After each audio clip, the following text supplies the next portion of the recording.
Today is World Children's Day. This is happening as the world is battling to halt the spread of the COVID-19 pandemic, which many say has resulted in a child rights crisis. Child rights advocates believe that everyone can play an important part in taking World Children's Day relevant for their societies, communities, and nations. This day offers everyone an inspirational entry point to advocate, promote, and celebrate children's rights, translating into dialogues and actions that will build a better world for children. Joining me now is child rights activist Yinka Kenny and former Speaker, Lagos State Children Parliament and founder, Peter Child Initiative, Raphael Ikunyiminu.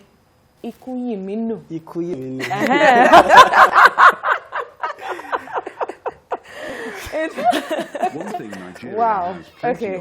I remember I tried rehearsing the name, and then it disappeared. But then it's one of those things. Thank you for joining us. Good one. That's a pleasure to be just leave me alone. Yes. Very important. But then, happy World Children's Day. Yeah, well, that is why we're here to talk about this. But then the focus this year, besides amplifying the rights of children, is to also look at how the pandemic has, created some sort of a child crisis, a crisis for children. And I'd like for you first to speak from that angle, talking about the child rights crisis in a pandemic such as this. Paint us a picture of what it looks like. Well, 2020 has been an eventful year.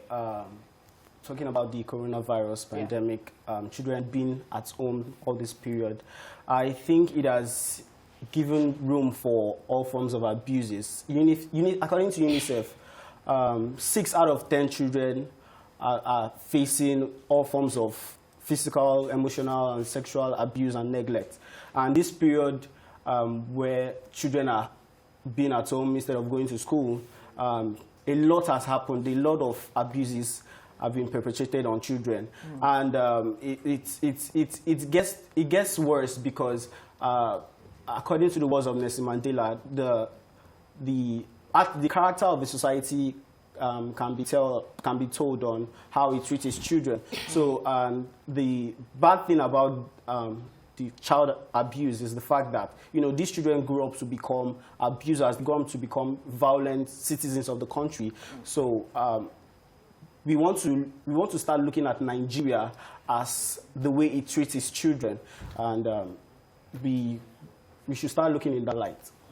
And it is said that if those issues, excuse me, that he has painted are not addressed as quickly as possible, they will be with these children for a lifetime, which he pointed out. I'd like for you to react to this. Okay, first off, I want to take it from the aspect where you started from about how the pandemic has so much affected our children. First off, one of the child rights we have is that a child has the right to good governance. A child has the right to be cared for in the absence of the parents or the guardian. So the government has a role to produce a conducive environment for every child that is called by its name. That's every citizen, of the country, which unfortunately in this part of the world we have missed it. Now, going back to the theme of the Universal Children's Day, which says investing in the future means investing in the children.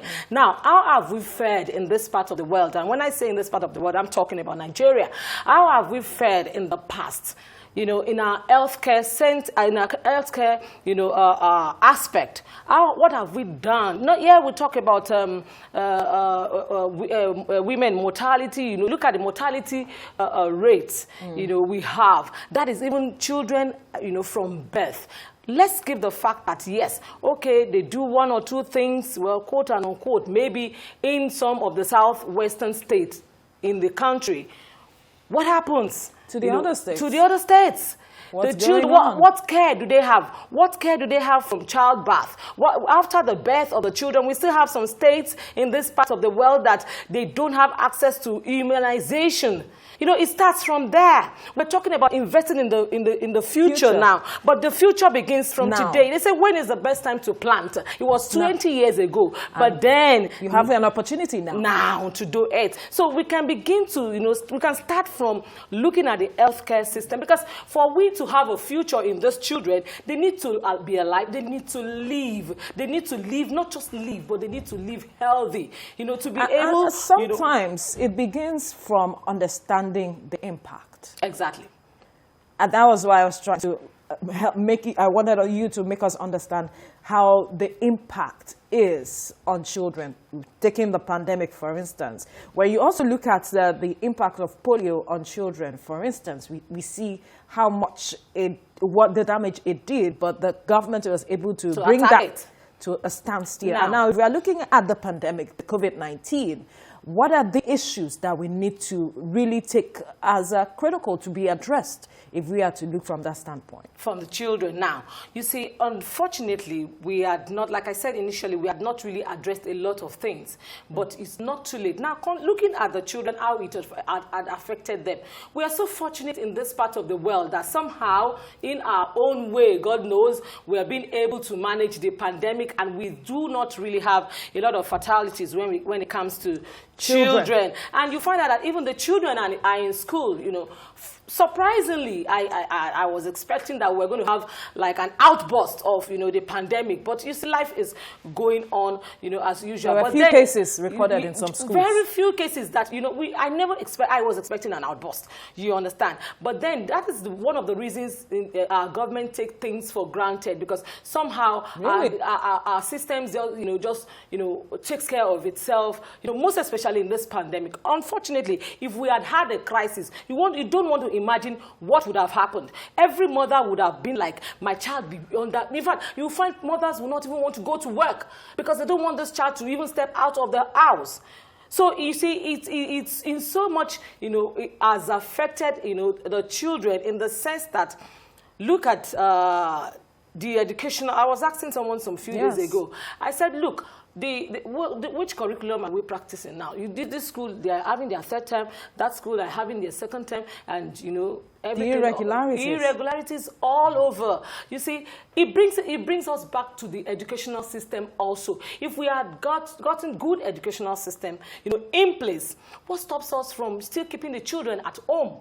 If things that are supposed to be, we have power, we have... In some other African countries, they talked about resuming in 2021. That's what I'm saying. Yes. It's because a lot of things have not been put in place to make, you know, its education outside the four walls of the school, you know, comfortable. A lot of, look at Veronica, where the children were at home for 2 terms. I tell you, there were some children that did not even have the opportunity to education at all. Absolutely. These are part of the impact it had on the children. They were denied because not any fault of theirs, but probably because of poverty, probably because, you know, the parents could not afford a school that could, you know, conduct the online classes. Even some schools that were, like my daughter's school, I had 1 or 2 of them that couldn't join the online classes. Why? Because they could not just afford the data, they couldn't afford the generator. So many issues. So many issues. These are ways the pandemic is affecting our children. And that is why today we have to look at stemming from this as a foundation, how we can now reimagine the future and build on all of this, because these are the issues. You know how to build once you have understood the issues on the ground. So if we are talking about reimagining the future for our children, what should it look like? In terms of reimagining the future for children, I think the first step is to educate the children, not just on their academics, but also on their rights. Because I believe that the rights of children are the base of everything that they would do. If I know what my rights is, it will channel my thoughts and my actions and what I am meant to do, what the society expects from me as a child. So I think for a start, there is the parental angle. There's the angle from the family. The family has to be specific about, you know, nurturing children and, you know, training them and nurturing them, not just in terms of provision, also emotionally, because children have emotional needs. If you look very carefully, you see that this pandemic has affected the emotional well-being of children, because in the fact that they've not been able to go to school, they don't play with their friends, and they don't engage in extracurricular activities, and all of that has, you know, it has affected them emotionally. So we want to look at that angle. We also want to look at the policy angle of it all, because the child's rights education is yet to be inculcated in primary school's curriculum, which I think it's something that is very critical to the upbringing of children, the understanding of their rights. So we want to also look at societal norms and ideologies about children. Children are regularly associated with with naivety and ignorance, and all of that mindset affects how we relate with these children. But imagine if our understanding, our perception of children transmutes from being ignorant and naive to being the future of Nigeria. It'll change the way we see them and how we relate with them. So we haven't really seen them as the future. We haven't really seen them, and until we begin to see them as the future of this country, Nigeria will not become a better place, because the future of this country is in the hands of the children. Interesting. We haven't really seen them. Is that what it is? That we haven't really seen the children as being the future of this country, like he pointed out? Well, I want to say that probably in our subconscious mind, but we are not intentional about a lot of things. You see, investment, even in our everyday life, if you want to make an investment, you have to be intentional about it. Exactly. If you're not intentional about it, you won't get it right. Now, Veronica, let me take you back to the days of when I went to school. When I went to school, these days, academics has gone beyond the buildings. When I went to school, we had a badminton court, we had a table tennis court, we had I played volleyball, in my secondary school, we had a beach, we had a football, Which is almost non-existent. Exactly. There were competitions like Principal Cup, and look at the likes of Mary Onyali. She started being an athlete right from our school days. So invariably, because we have to start coasting home now. If we have to reimagine the future for the children, we have to be intentional. Exactly, and we need to go back to the basics about a lot of things. The world is evolving, Veronica. Absolutely. We're talking about IT here. We're talking about the social media. Yes, everybody makes a lot of noise about the negativities of social media.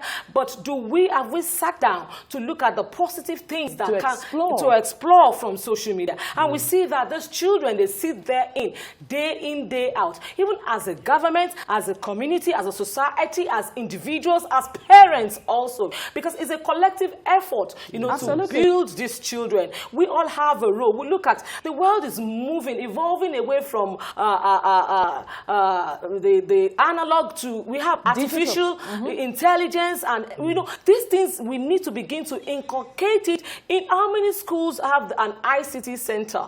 I was talking to someone yesterday, and I was saying that my child ICT. We don't talk about your child's school. You see, but we have 1,000. I couldn't even imagine that person I was talking to. The child was not even undergoing ICT in the children's school. You see, that's what we're talking about, because even the average man cannot even afford the basic things that the child needs. Now, we have some private schools that do not even have this basic thing. We are losing our social values. These are part of the things. The issues that has to be reimagined. Exactly. Yes, quickly. You want to say? So the thing is, our educational system is not even educational, in the sense that my own definition of education is the ability to accept knowledge, apply knowledge, and adapt to changes and development. And if you look at our educational system currently, it is still the same system that is being applied 30, 40, 50 years ago, that is still here today. And like you said, things have evolved. The educational system should also evolve. So all of these things are not yet in place. So we need to think with the curriculum as well. Exactly. All of those things need to be readjusted.